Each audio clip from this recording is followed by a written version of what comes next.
هو الذي أنزل عليك الكتاب منه آيات محكمات هن أم الكتاب، وہی ہے جس نے تم پر یہ کتاب اتاری، اس کی کچھ آیتیں صاف معنی رکھتی ہیں، وہ کتاب کی اصل ہیں۔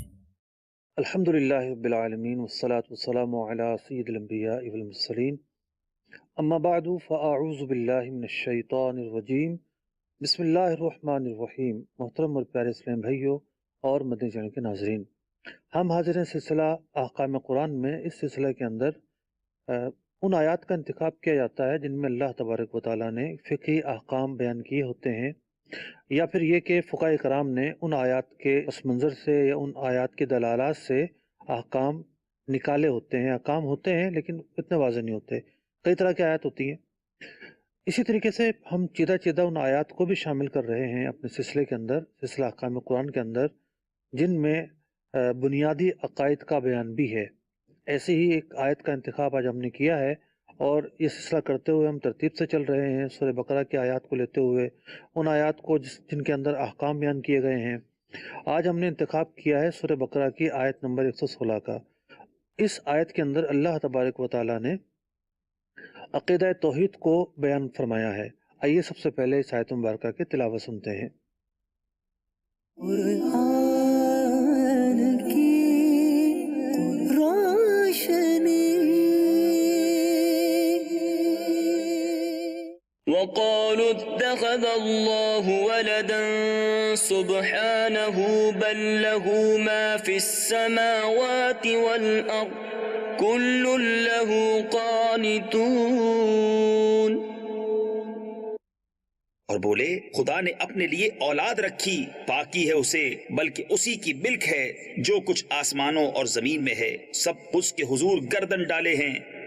یہ جو آیت مبارکہ ہے، اس آیت مبارکہ کو پر جو ہم گفتگو کریں گے آج، وہ 3 حصوں میں گفتگو کریں گے۔ پہلا حصہ یہ ہوگا کہ وقالوا اتخذ اللہ ولدا، کہ لوگوں نے کہا کہ اللہ تعالیٰ کا بیٹا ہے، معاذ اللہ، سبحانہ، اللہ تعالیٰ سے پاک ہے۔ ایک یہ حصہ ہے، دوسرا اگلا حصہ ہے، اور اس کے بعد تیسرا حصہ بل لہ ما فی السماوات والارض، یہ دوسرا حصہ ہے، کل لہ قانتون، یہ تیسرا حصہ ہے۔ ان 3 حصوں کے تحت جو پہلا حصہ ہے، اس میں جن موضوعات پر گفتگو کی جائے گی، ان موضوعات یا ان نکات کو میں بیان کر دیتا ہوں۔ پہلا نقطہ یہ ہے کہ اس آیت مبارکہ میں کن لوگوں کا مذہب اور عقیدہ بیان کیا گیا ہے کہ وہ اللہ تبارک و تعالیٰ کے لیے اولاد مانتے ہیں، معاذ اللہ۔ دوسرا نقطہ یہ ہے کہ قرآن مجید فرقان حمید نے سابقہ امتوں میں شرک پائے جانے کی تفصیل کئی مواقع پر بیان کی ہے، تو شرک پائے جانے کے تعلق سے کن کن امتوں کے متعلق قرآن کریم فرقان حمید نے تفصیلی احکام بیان کیے ہیں۔ تیسرا نقطہ یہ ہے کہ لفظ سبحانہ میں معانی و مفاہیم کا کون سا سمندر چھپا ہوا ہے۔ اور چوتھا نقطہ یہ ہوگا اس آیت مبارکہ کے پہلے حصے کے تحت کہ عقیدہ توحید کا خلاصہ کیا ہے۔ میرے محترم اور پیارے اسلام بھائیوں اور مدنی چینل کے ناظرین، سب سے پہلے اس بات پر گفتگو کرتے ہیں کہ یہ جو آیت مبارکہ میں کہا گیا وقالوا اتخذ اللہ ولدا سبحانہ، کہ اللہ تبارک و تعالیٰ کا بیٹا ہے کوئی یا کوئی اولاد ہے، معاذ اللہ، لیکن اللہ تعالیٰ اس سے پاک ہے، تو یہ کہنے والے کون تھے؟ مفسرین نے بیان کیا کہ یا تو یہ یہود کا عقیدہ بیان ہو رہا ہے کہ حضرت عزیر علیہ نبینا علیہ السلام کے متعلق یہ عقیدہ رکھتے تھے کہ وہ اللہ تعالیٰ کے بیٹے تھے، معاذ اللہ، یا پھر یہ نصارہ کا عقیدہ بیان ہو رہا ہے کہ نصارہ کا یہ عقیدہ تھا کہ حضرت عیسیٰ روح اللہ علیہ نبینا علیہ السلام معاذ اللہ اللہ تعالیٰ کے بیٹے تھے، یا پھر یہ مشرکین مکہ کا، مشرکین عرب کا عقیدہ بیان ہو رہا ہے، وہ یہ عقیدہ رکھتے تھے کہ جو فرشتے ہیں وہ اللہ تبارک و تعالیٰ کی بیٹیاں ہیں، معاذ اللہ، یا پھر یہ کہ اس آیت مبارکہ کے حصے میں قالو کے ذریعے جو مقولہ بیان ہوا ہے، جو عقیدہ حکایت کیا گیا ہے، اس سے مراد تمام ہی کا عقیدہ ہو۔ لفظ ولد جو ہے عربی زبان میں بیٹے اور بیٹی، اس کا اطلاق دونوں پر ہوتا ہے، اور ابن بیٹے کے لیے بولا جاتا ہے متعین طور پر، بنت بیٹی کے لیے، ابن بیٹے کے لیے، لیکن جب لفظ ولد بولا جاتا ہے تو اس کا اطلاق بیٹے اور بیٹیوں دونوں پر ہو سکتا ہے۔ تو یہ کہا جا سکتا ہے کہ اس حکایت کے اندر، اس مقولے کے اندر ضروری نہیں کہ کسی ایک مذہب کی طرف ہی اشارہ کیا گیا ہو، بلکہ وہ تمام لوگ جو اللہ تبارک و تعالیٰ کے لیے بیٹے یا بیٹیاں مانتے تھے، یہاں پر ان کا عقیدہ بیان کر کے اللہ تبارک و تعالیٰ نے فرما دیا سبحانہ کہ اللہ تبارک و تعالیٰ ان چیزوں سے پاک ہے۔ اب بات اصل میں یہ ہے کہ قرآن مجید فرقان حمید نے بڑی تفصیل کے ساتھ پچھلی امتوں کے شرکیہ عقائد کو بیان کیا ہے، اس لیے بیان کیا ہے کہ انبیاء علیہ السلام کی بعثت کے مقصد کو بیان کیا جائے، کہ انبیاء اکرام علیہ السلام کی جو بعثت کا مقصد ہوا کرتا تھا وہ کیا ہوا کرتا تھا۔ انبیاء اکرام اللہ تعالیٰ کے قریب لانے کے لیے آتے تھے، انبیاء اکرام اللہ تبارک و تعالیٰ کا پیغام لے کر آتے تھے، انبیاء اکرام شریعت لے کر آتے تھے، انبیاء اکرام احکام لے کر آتے تھے اور لوگوں کو اس کی پیروی کرنا ہوتی تھی۔ قرآن مجید فرقان حمید کے جو موضوعات ہیں، ان موضوعات کے اندر ایک موضوع یہ بھی ہے کہ قرآن مجید فرقان حمید پچھلی امتوں کے واقعات کو بیان کرتا ہے۔ ان امتوں کے واقعات بیان کرتے ہوئے قرآن مجید فرقان حمید نے بہت ساری امتوں کے متعلق ان کے عقیدوں کو بھی بیان کیا کہ ان کے عقیدوں میں کس طرح بگاڑ آ چکا تھا، کس طرح خرابیاں آ چکی تھیں، وہ کن کاموں میں ملوث ہو چکے تھے۔ چند عقیدوں کی تفصیل میں بیان کرتا ہوں۔ حضرت ابراہیم علیہ نبی علیہ السلام کے قوم کے متعلق بیان کیا گیا کہ وہ بتوں کی پوجا کیا کرتے تھے۔ حضرت نوح علیہ نبی علیہ السلام کی قوم کے متعلق بیان ہوا، ان کے پانچ بت تھے جن کی وہ پوجا کیا کرتے تھے۔ حضرت ہود علیہ السلام کی قوم عاد بھی بت پرست تھی، اس کا بیان بھی قرآن مجید نے کیا۔ قوم سمود جو حضرت صالح علیہ السلام کی قوم تھی وہ بھی بت پرستی کا شکار تھی، اس کا بیان بھی قرآن مجید میں کیا گیا۔ حضرت الیاس علیہ نبی علیہ السلام کی قوم بھی بت پرستی کیا کرتی تھی اور ان کے بڑے بت کا نام بال تھا جسے وہ پوچھتے تھے، اس کا بیان بھی قرآن مجید فرقان حمید میں کیا گیا۔ اسی طریقے سے حضرت یونس علیہ نبی علیہ السلام کی قوم کے لوگ بھی کفر، شرک اور بت پرستی میں مبتلا تھے، اور انہوں نے حضرت یونس علیہ نبی علیہ السلام کی باتوں کو جھٹلایا، لیکن بعد میں عذاب الہی سے توبہ کر لی۔ حضرت موسیٰ علیہ السلام کی قوم بچھڑے کی پوجا کیا کرتی تھی۔ نصارہ حضرت عیسیٰ علیہ السلام کو اللہ تعالیٰ کا بیٹا کہا کرتے تھے، اور یہود حضرت عزیر علیہ السلام کو اللہ تعالیٰ کا بیٹا کہا کرتے تھے۔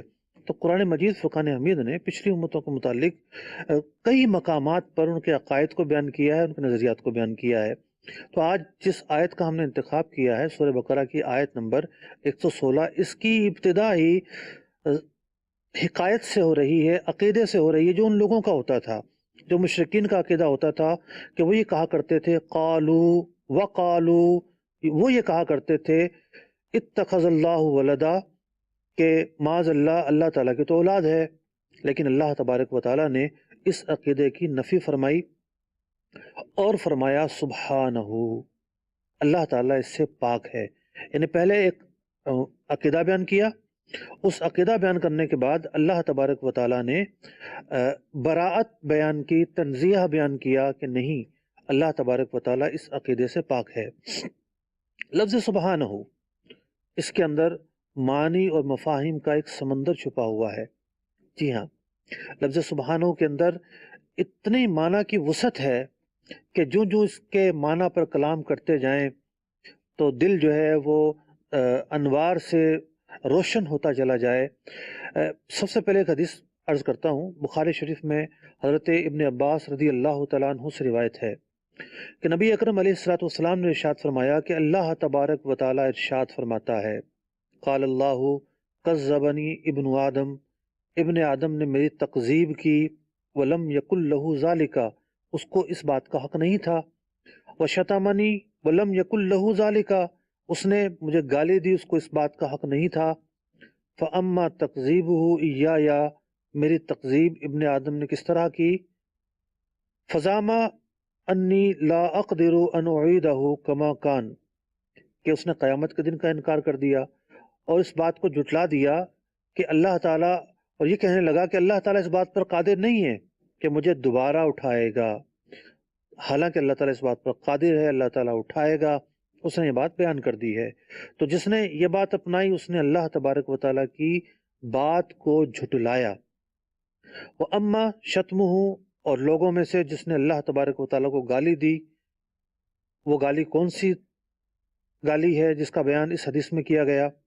فقولہ لی ولدن، تو جو لوگ یہ کہتے ہیں کہ اللہ تعالیٰ کی اولاد ہے تو وہ اللہ تبارک و تعالیٰ کو گالی دیتے ہیں، اللہ تبارک و تعالیٰ کی شان میں ایسا لفظ کہتے ہیں جس سے اللہ تبارک و تعالیٰ پاک ہے، بری ہے، نہ اس نے کسی کو جنا ہے نہ وہ جنا ہوا ہے، وہ ازل سے ہے، ابد تک رہے گا، نہ اس کی اولاد ہے نہ اس کی بیوی ہے۔ فرمایا گیا فسبحانی ان اتخذ صاحبۃ او ولدا، اللہ تعالیٰ فرماتا ہے کہ میں پاک ہوں اس بات سے کہ میری کوئی بیوی ہو یا اولاد ہو۔ تو لفظ سبحان جو ہے وہ کلمہ تنزیہ ہے، کلمہ براءت ہے، یعنی جب لفظ سبحان کہا جاتا ہے، ہم بھی وظائف میں اور اوراد میں اس لفظ کو پڑھتے ہیں، جب کہتے ہیں ہم سبحان اللہ تو کیا مراد ہوتا ہے، یہ کیا نیت کرنی چاہیے؟ یہ لفظ سبحان جب ذکر کیا جاتا ہے تو اس سے مراد کیا ہوتا ہے؟ اس سے مراد یہ ہوتا ہے کہ اللہ تبارک و تعالی تمام عیوب سے پاک ہے، تمام خامیوں سے پاک ہے، تمام رذائل سے پاک ہے۔ جب بھی کوئی ایسی چیز اللہ تعالیٰ کی طرف منسوب کی جاتی ہے کہ جو اللہ تعالیٰ کی شان کے لائق نہیں ہوتی، تو کلمہ سبحان جو ہے اس چیز کو اللہ کی طرف منسوب کرنے سے روک رہا ہوتا ہے۔ مثال کے طور پر کوئی یہ کہے کہ اللہ تعالیٰ جھوٹ بولتا ہے یا معاذ اللہ بول سکتا ہے، تو جھوٹ بولنا یہ عیب، اللہ تعالیٰ ہر عیب سے پاک۔ کوئی کہے کہ جھوٹ بول سکتا ہے تو یہ ایک بری بات پر قادر ہونا ہے، اور اللہ تبارک و تعالیٰ بری بات پر قادر نہیں، تو نہ بولتا ہے نہ بول سکتا ہے، دونوں ہی عقیدے خراب ہیں۔ ان دونوں باتوں میں سے کسی بھی بات کو اللہ تبارک و تعالیٰ کی طرف منسوب نہیں کیا جا سکتا۔ اس کی وجہ یہ ہے کہ اللہ تبارک و تعالیٰ ہر عیب سے پاک ہے۔ تو کلمہ تنزیہہ لفظ سبحان اللہ تبارک و تعالیٰ کی صفات کے تعلق سے ایک ایسا جامع کلمہ ہے کہ جو یہ بتاتا ہے کہ اللہ تبارک و تعالیٰ صاحب کمالات ہے۔ اللہ تبارک و تعالیٰ کی جو صفات ہیں وہ عمدہ ہیں، وہ باکمال ہیں، وہ صفات ہیں جو اچھی صفات ہیں۔ اللہ تعالیٰ قادر ہے، مالک ہے، خالق ہے، رزاق ہے، یعنی وہ صفت جو اللہ تعالیٰ کی شایان شان ہے، اللہ تعالیٰ ان صفات سے ہی متصف ہے۔ لیکن جب بھی کوئی ایسی بات اللہ تبارک و تعالیٰ کی طرف منسوب کی جائے گی جو اللہ تعالیٰ کے شایان شان نہیں ہوگی تو پھر لفظ سبحان جو ہے ان کی نفی کر رہا ہوگا۔ تو چونکہ یہاں پر ایک عقیدہ اللہ تعالیٰ کے تعلق سے بنایا گیا کہ اس کی اولاد ہے، تو یہاں اللہ تبارک و تعالیٰ نے لفظ سبحان کے ذریعے اس عقیدے سے براءت بیان کی، یہ بیان کیا کہ اللہ تعالیٰ اس جو بات بیان کی گئی اس سے پاک ہے، اس سے بری ہے۔ اللہ تعالیٰ کی اولاد نہیں ہو سکتی، اللہ تبارک و تعالیٰ کی بیوی نہیں ہو سکتی، اللہ تبارک و تعالیٰ کا کوئی شریک نہیں ہو سکتا۔ تو قرآن مجید فرقان حمید میں جا بجا اس لفظ کی یعنی لفظ سبحان کی تکرار ملے گی، اور اس تکرار کے ہر جگہ مختلف فوائد ہیں، مختلف حکمتیں ہیں، اور ایک پس منظر یا ایک سبب یہ بھی ہوتا ہے کہ بعض اوقات کوئی بات بیان کی جا رہی ہوتی ہے اور وہاں پر ایک جو جس کے دل میں اعتراض ہے یا جو کفار ہیں ان کے دل میں اعتراض ہوتا ہی ہے، وہ یہ کہہ سکتے تھے کہ نہیں یہ کیسے ہو سکتا ہے، اللہ تعالیٰ یہ کیسے کر سکتا ہے، جیسا کہ لوگوں نے انکار کیا کہ جب موت آ جاتی ہے، موت آنے کے بعد کیسے جو ہے وہ بندہ اٹھ سکتا ہے، کون ہے جو اٹھا سکتا ہے، یعنی اللہ تعالیٰ کی جو قدرت ہے اس کی نفی پر عقیدہ یہ قائم کیا گیا۔ لیکن اللہ تعالیٰ پاک ہے تمام خامیوں سے، اللہ تعالیٰ جو چاہتا ہے وہ کرتا ہے، جب اللہ تعالیٰ نے فرما دیا تو ضرور ہوگا۔ ہم دیکھتے ہیں کہ بہت سارے مواقع پر لفظ سبحان بیان کیا جاتا ہے، خاص طور پر وہاں جہاں کسی شبے کی گنجائش ہوتی ہے، اللہ تبارک و تعالیٰ کی صفات کے تعلق سے، اللہ تبارک و تعالیٰ کی قدرت کے تعلق سے، اللہ تبارک و تعالیٰ کے حکم کے تعلق سے کسی شک شبے کی گنجائش ہوتی ہے تو لفظ سبحان بیان کیا جاتا ہے۔ سرکار دو عالم صلی اللہ علیہ وسلم کے سفر معراج پر جانے کا جب واقعہ بیان کیا، اس آیت کو بھی اللہ تبارک و تعالیٰ نے لفظ سبحان سے شروع کیا۔ سبحان الذی اسری بعبدہ لیلا من المسجد الحرام الی المسجد الاقصی، پاک ہے وہ ذات جو لے گیا اپنے بندے کو رات کے مختصر حصے میں مسجد حرام سے مسجد اقصی۔ تو یہاں اس لیے بیان کیا گیا، کفار نے انکار کر دیا تھا، یہ تو ممکن ہی نہیں ہے، یہ کیسے ہو سکتا ہے کہ سینکڑوں میلوں کا سفر آپ ایک ہی رات میں کر آ گئے ہوں، رات ہی میں گئے اور رات ہی کو واپس آ گئے، بلکہ مسجد اقصی تو دور، آپ تو یہ کہہ رہے ہیں کہ آپ ساتوں آسمانوں کی سیر کر آ گئے ہیں، کیسے ہو سکتا ہے؟ سرکار بیان فرما رہے تھے مجھے میرا اللہ تعالیٰ لے گیا ہے، اللہ تعالیٰ نے اسباب بنائے، جبریل امین کو بھیجا، براق کو بھیجا، اللہ تبارک و تعالیٰ کے حکم سے میں گیا ہوں، لیکن ان کے ذہن میں یہ بات تھی ایسا ہو ہی نہیں سکتا۔ تو لفظ سبحان کے ذریعے یہ فرمایا گیا اللہ تعالیٰ پاک ہے، اللہ تعالیٰ اس بری بات سے بری ہے جس کو وہ منسوب کر رہے ہیں کہ اللہ تعالیٰ اس پر قادر نہیں ہے، بلکہ اللہ تعالیٰ اس پر قادر ہے۔ تو لفظ سبحان کا تذکرہ جا بجا قرآن مجید فرقان حمید میں ملتا ہے۔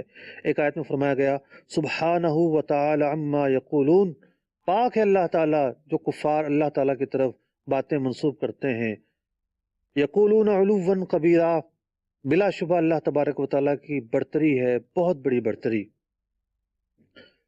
تو لفظ سبحان جو ہے، سبحان اللہ کہنا بھی ایک بہت بڑا وظیفہ ہے، اور حدیث طیبہ کے اندر اس کے بہت سارے فضائل مذکور ہوتے ہیں۔ ایک حدیث پاک میں جس نے سبحان اللہ و بحمدہ کہا وہ 100 اونٹ قربان کرنے والے کے برابر ہے۔ ایک اور روایت میں ہے کہ سبحان اللہ و بحمدہ سبحان اللہ العظیم، زبان پر ہلکے، میزان پر بھاری اور رحمان کو پسند ہیں۔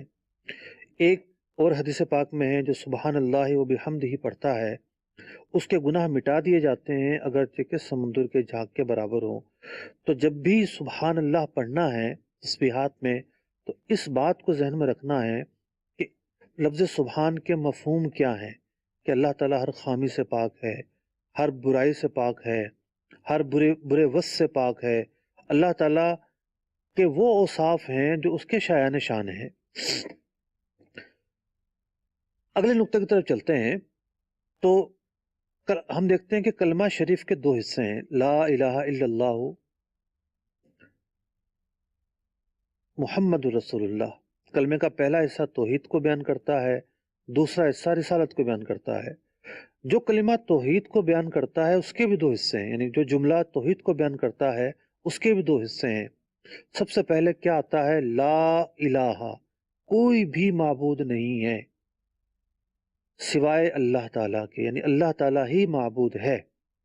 تو عقیدہ توحید جو ہے وہ جب عقیدہ توحید کی جب بات ہوتی ہے کہ عقیدہ توحید کا خلاصہ کیا ہے، تو سب سے پہلا مرکز اور ماخذ عقیدہ توحید کا یہ ہے کہ اللہ تبارک و تعالیٰ ہی کو معبود مانا جائے، اسی کو قابل عبادت مانا جائے، اور اللہ تعالیٰ کے سوا جن جن عقیدوں کے لوگ قائل رہے ہیں، وہ یہود ہوں، نصارہ ہوں، مشرکین ہنود ہوں یا مشرکین عرب ہوں، وہ جن جن عقیدوں کے قائل رہے ہیں ان سب کی نفی کر دی جائے، اور مسلمان یہی نظریہ رکھتے ہیں کہ وہ صرف اور صرف اللہ تبارک و تعالیٰ ہی کی عبادت کرتے ہیں، اللہ تعالیٰ ہی کو معبود برحق سمجھتے ہیں۔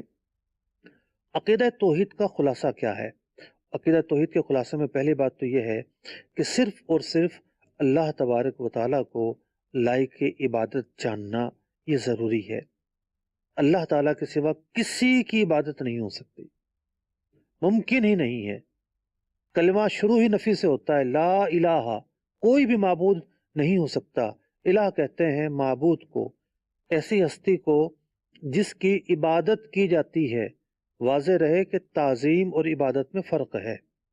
تعظیم جو ہے وہ ماں باپ کی بھی کی جائے گی، اساتذہ کی بھی کی جائے گی، انبیاء کی بھی کی جائے گی، ہر لائق تعظیم کی تعظیم کی جائے گی، لیکن جو عبادت ہے وہ صرف اور صرف اللہ تعالیٰ کی جائے گی۔ یہی عقیدہ توحید کی بنیادی کڑی ہے۔ دوسری بات یہ ہے عقیدہ توحید کے تعلق سے کہ جو اللہ تبارک و تعالیٰ کی صفات ہیں، مثال کے طور پر اللہ تعالیٰ خالق ہے، رزاق ہے، اللہ تبارک و تعالیٰ جو ہے کہ جو بھی صفات ہمیں معلوم ہے، وہ صفات اسی تشریح و توضیح کے ساتھ کسی کے ساتھ نہ ماننا یہ بھی ضروری ہے۔ اگر ہم یہ کہیں گے کہ جیسی صفت اللہ تعالیٰ کی ہے ویسی ہی صفت فلاں کی ہے تو یہ شرک لازم آئے گا۔ اللہ تعالیٰ واحد ہے اپنی ذات کے اعتبار سے بھی اور اپنی صفات کے اعتبار سے بھی۔ جو صفات اللہ تعالیٰ میں پائی جاتی ہیں وہ صفات کسی میں بھی نہیں پائی جا سکتی۔ یہاں پر ایک مغالطہ ہوتا ہے، اور مغالطے کی وجہ اور سبب یہ ہوتا ہے کہ کچھ لوگ ناموں کو لے لیتے ہیں۔ مثال کے طور پر مدد کرنا اللہ تعالیٰ کی صفت ہے۔ اب ان ناموں کو لے کے لوگ یہ سمجھتے ہیں کہ جی یہ جو لفظ ہے یہ جب اللہ تعالیٰ کی صفت ہے، اللہ تعالیٰ جو ہے وہ معین ہے، مددگار ہے، اللہ تعالیٰ مدد فرماتا ہے، تو اب دوسروں کے متعلق اگر یہ عقیدہ رکھو گے تو شرک ہو جائے گا۔ پہلی بات تو یہ ہے کہ الفاظ کا پس منظر سمجھنا ضروری ہوتا ہے۔ مثال کے طور پر بہت سارے ایسے کلمات ہیں اللہ تبارک و تعالیٰ نے وہ اپنے لیے بھی بیان کیے اور نبی اکرم علیہ الصلاۃ والسلام کے لیے بھی بیان کیے۔ مثال کے طور پر اللہ تعالیٰ نے اپنے لیے لفظ سمیع بیان کیا کہ اللہ تعالیٰ سنتا ہے، تو کیا ہم اپنے آپ کو سننے والا نہیں کہتے؟ ہم بھی سنتے ہیں، اللہ تعالیٰ بھی سنتا ہے، لیکن یہ بات واضح ہے، انڈرسٹوڈ ہے، روز روشن کی طرح آیا ہے کہ بندوں کے سننے کی کیفیت میں اور اللہ تعالیٰ کے سننے کی کیفیت میں فرق ہے۔ اللہ تعالیٰ کے سننے کی جو طاقت ہے وہ اللہ تعالیٰ کی اپنی ہے، بندوں کے سننے کی جو طاقت ہے وہ اللہ تعالیٰ کی دی ہوئی ہے۔ اللہ تعالیٰ کے سننے کی جو طاقت ہے وہ ہمیشہ سے ہے، بندوں کے سننے کی جو طاقت ہے وہ عارضی ہے۔ اللہ تعالیٰ کے سننے کی جو طاقت ہے وہ کبھی ختم نہیں ہو سکتی، بندوں کے سننے کی جو طاقت ہے اللہ تعالیٰ جب چاہے ختم ہو سکتی ہے۔ تو ایک ہوتا ہے لفظ کا اطلاق، ایک لفظ اللہ تعالیٰ کے لیے بولا جاتا ہے، بعض اوقات وہ لفظ بندوں کے لیے بھی بولا جا رہا ہوتا ہے، اور اس کی درجنوں مثالیں ہیں۔ کچھ لوگوں کو مغالطہ یہ ہوتا ہے، یا تو مغالطہ ہوتا ہے یا ان کے دل میں پاپ ہوتا ہے، اور دل میں پاپ ہونے کی وجہ یہ ہوتی ہے کہ ان کے دل جب ادب سے خالی ہو جاتے ہیں تو دل کے اندر عجیب ہیجان اور عجیب جو ہے وہ طوفان برپا ہو جاتا ہے، اور جو اعتدال ہے وہ ختم ہو جاتا ہے۔ جب اعتدال ختم ہوتا ہے تو انتہا پسندی آتی ہے، غلو آتا ہے، اور بندہ صرف ایک ہی نقطے پہ جا کے رک جاتا ہے، جمود کا شکار ہو جاتا ہے، آگے پیچھے دائیں بائیں الفاظوں کا مفہوم اور مطلب نہیں سمجھ رہا ہوتا۔ اور پھر کچھ لوگ ہیں جو کہہ دیا کرتے ہیں جی خبردار، جو یہ کہا کہ حضور مدد کرتے ہیں تو اللہ کی صفت ہے۔ بھائی آپ بھی سنتے ہیں، اللہ تعالیٰ بھی سنتا ہے۔ اگر لفظ کو ہی پکڑنا ہے تو پھر تو بہت سارے الفاظ میں پکڑائی ہو جائے گی۔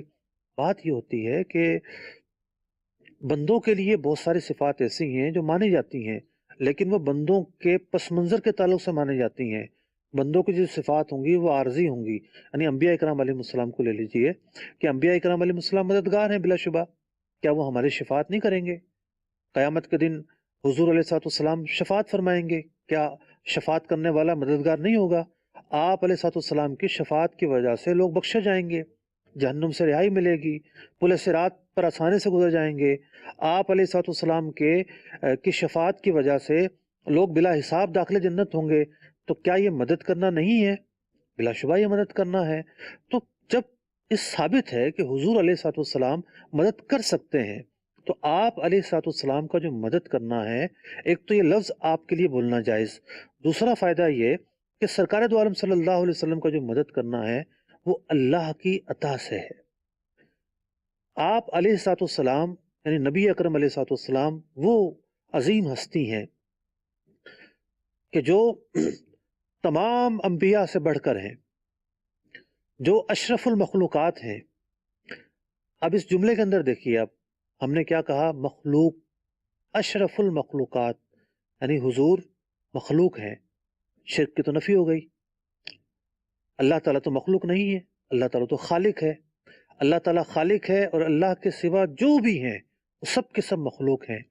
تو حضور علیہ الصلوۃ والسلام کی جو صفات ہیں وہ اللہ تعالیٰ کے دیے سے ہیں، ذاتی نہیں ہیں، اللہ تعالیٰ نے عطا کی ہیں، اور جب اللہ تعالیٰ نے عطا کی ہیں تو اللہ تعالیٰ دینے والا ہے، اور حضور ان صفات سے متصف ہیں۔ شرک کی یہاں بھی نفی ہو جاتی ہے کہ حضور مخلوق ہیں، حضور اللہ کی جو بھی صفات اور کمالات ہیں وہ اللہ تعالیٰ کے دیے ہوئے ہیں۔ تو یہاں ذاتی اور عطائی کا فرق جو کیا جاتا ہے، جو ہمارے علماء بیان کرتے ہیں، یہ ذاتی اور عطائی کا جو فرق ہے شرک کی اعلیٰ درجے کی نفی کرتا ہے۔ اب کوئی اس فرق کو سامنے نہ رکھے تو وہ بہت بڑا ظلم کرتا ہے، اور اس فرق کو سامنے نہ رکھ کے وہ مسلمانوں پر بہتان لگاتا ہے، مسلمانوں کی جو جائز باتیں ہیں ان کو نہ صرف یہ کہ ناجائز کہتا ہے معاذ اللہ، بلکہ شرکیہ تک کہہ دیتا ہے۔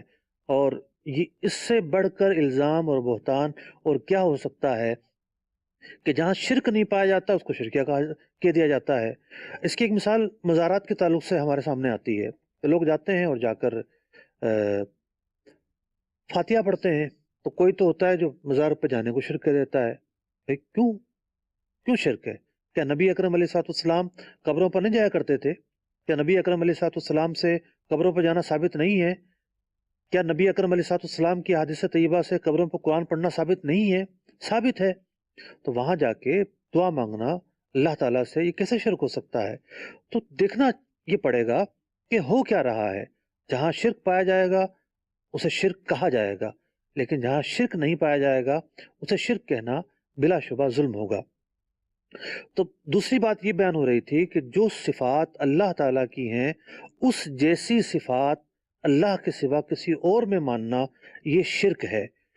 تیسری چیز یہ ہے کہ اللہ تبارک و تعالیٰ ہی کو خالق، مدبر، مکون ماننا ضروری ہے، یعنی یہ عقیدہ رکھنا ضروری ہے کہ کائنات کے اندر جو کچھ ہو رہا ہے یا جو کچھ ہوتا رہا ہے، ایک پتا بھی جو ہلتا ہے وہ اللہ تبارک و تعالیٰ کے اذن کے بغیر نہیں ہل سکتا۔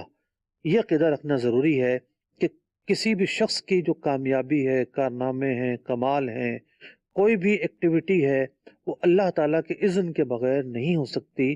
اللہ تعالیٰ ہی مکون ہے، اللہ تعالیٰ ہی مدبر ہے، اللہ تبارک و تعالیٰ ہی خالق ہے۔ یہ خلاصتاً میں نے چند چیزیں بیان کی ہیں عقیدہ توحید کے تعلق سے کہ عقیدہ توحید جو ہے اس کا خلاصہ یہ نکلتا ہے۔ اب آتے ہیں آیت مبارکہ کے دوسرے حصے کی طرف۔ پہلے آیت مبارکہ بیان ہوئی، ایک عقیدہ بیان ہوا کہ لوگوں نے اللہ تبارک و تعالیٰ یہ عقیدہ قائم کیا کہ اللہ تبارک و تعالیٰ کی اولاد ہے، اور اللہ تبارک و تعالیٰ نے لفظ سبحان کے ذریعے اس سے برات بیان کر دی کہ اللہ تعالیٰ اس عقیدے سے پاک ہے۔ اب اللہ تبارک و تعالیٰ فرما رہا ہے بل لہو ما فی السماوات والارض، نہیں بلکہ جو کچھ آسمانوں میں ہے اور جو کچھ زمینوں میں ہے وہ اللہ تبارک و تعالیٰ کا ہے۔ پچھلی بات سے اس بات کا کیا تعلق بن رہا ہے؟ علماء نے یہ بیان کیا کہ جو پچھلی بات ہے، ایک عقیدہ بیان ہوا، عقیدہ شرکیہ، کہ لوگوں نے کہا کہ اللہ تعالیٰ کی اولاد ہے، اللہ تعالیٰ کا بیٹا ہے یا بیٹیاں ہیں معاذ اللہ۔ اس کے جواب میں اللہ تعالیٰ نے ارشاد فرمایا بل لہو ما فی السماوات والارض، بلکہ جو کچھ کائنات کے اندر ہے وہ سب اللہ تعالیٰ کا ہے۔ یہ پچھلی بات کے رد کے طور پر ایک دلیل بیان ہو رہی ہے۔ وہ دلیل کس طرح بیان ہو رہی ہے؟ ہمارے علماء نے اسے بڑی تفصیل کے ساتھ بیان کیا ہے اور کئی اعتبار سے بیان کیا ہے۔ امام ماتوریدی رحمۃ اللہ تعالی علیہ بیان کرتے ہیں کہ اللہ تبارک و تعالیٰ کا بیٹا کیوں ہوگا، کیسے ہو سکتا ہے، کیسے ممکن ہے؟ بھئی اس لیے ہوگا کہ اللہ تعالیٰ مطلب اولاد کیوں ہوتی ہے؟ سب سے پہلے تو اس بات پر کو مد نظر رکھا جائے کہ جب بھی کوئی اولاد کی جستجو کرتا ہے، خواہش کرتا ہے، اولاد ہوتی کیوں ہے؟ اولاد کی خواہش اس لیے ہوتی ہے کہ لوگوں کو وحشت ہوتی ہے، وہ چاہتے ہیں کہ کوئی سہارا ہو۔ اللہ تعالیٰ جو ہے وہ کسی بھی سہارے کا محتاج نہیں ہے۔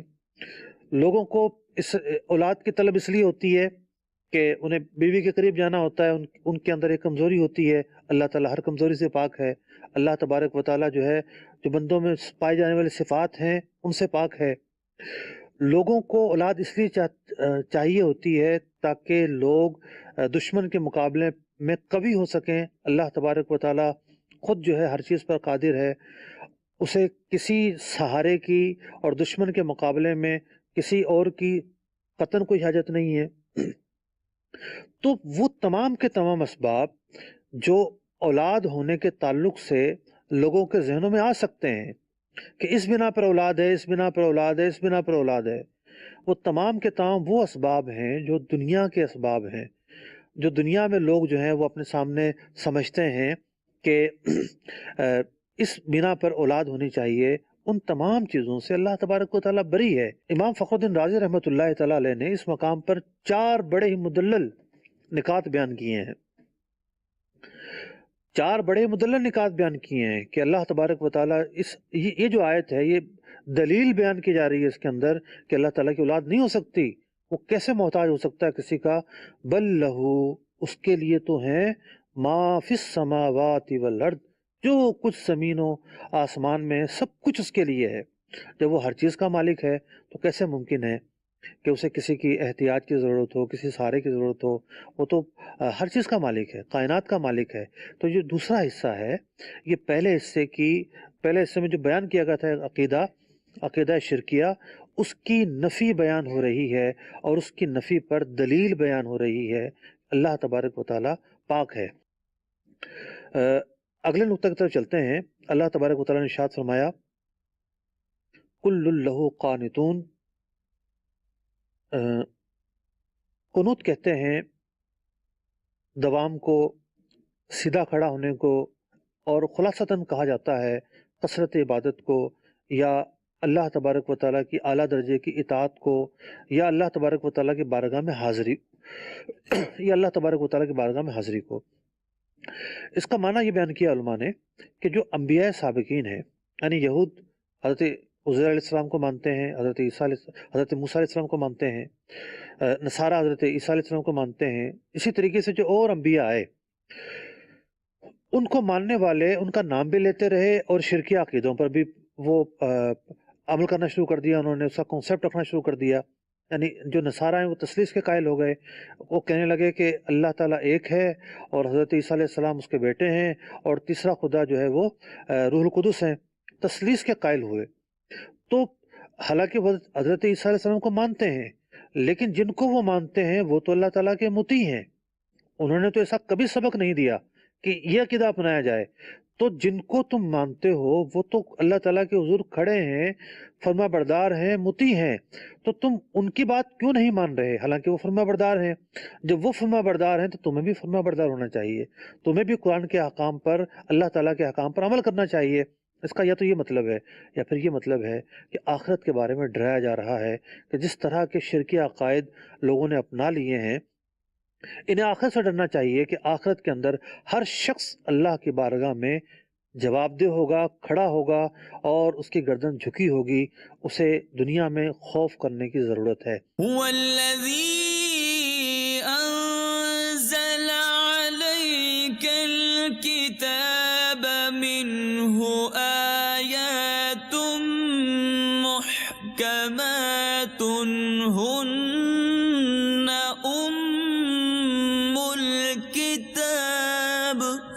وہی ہے جس نے تم پر یہ کتاب اتاری، اس کی کچھ آیتیں صاف معنی رکھتی ہیں، وہ کتاب کی اصل ہیں۔